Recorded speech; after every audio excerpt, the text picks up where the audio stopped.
নমস্কার, টেস্টফুল লিভিংয়ে আপনাদের সবাইকে স্বাগতম। কাঁঠালের বীজ কি আপনারা ফেলে দিচ্ছেন? একদম ফেলবেন না। আজ দেখাবো মাত্র কয়েক মিনিটে কিভাবে বানাবেন দারুণ মুচমুচে কাঁঠালের বীজ ভাজা। প্রথমে কাঁঠালের বীজগুলো ভালো করে ধুয়ে রোদে শুকিয়ে নিয়েছি। তারপর নোড়া বা হামালদিস্তা দিয়ে একটু এগুলোকে ভেঙে খোসা ছাড়িয়ে নেব। আপনারা চাইলে যেভাবে আলু ভাজা হয় সেভাবেও লম্বা লম্বা করে কেটে নিতে পারেন। এবার কড়াইতে তেল গরম করে তাতে দিয়ে দেবো শুকনো লঙ্কা আর কালো জিরে। ফোড়নের হালকা গন্ধ বেরোলে এবার ওতে দিয়ে দেবো ওই কেটে রাখা বীজগুলো। তাতে দেব নুন, হলুদ আর লঙ্কার গুঁড়ো দিয়ে ধীরে ধীরে ভেজে নেব।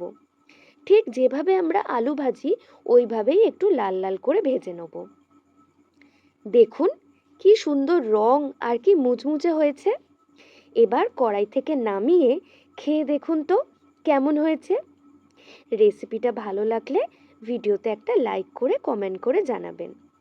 আর এরকম আরও ঘরোয়া রেসিপি পেতে আমার চ্যানেলের পাশে থাকবেন। আজকের মতন আসি, আবার আসবো পরের দিন।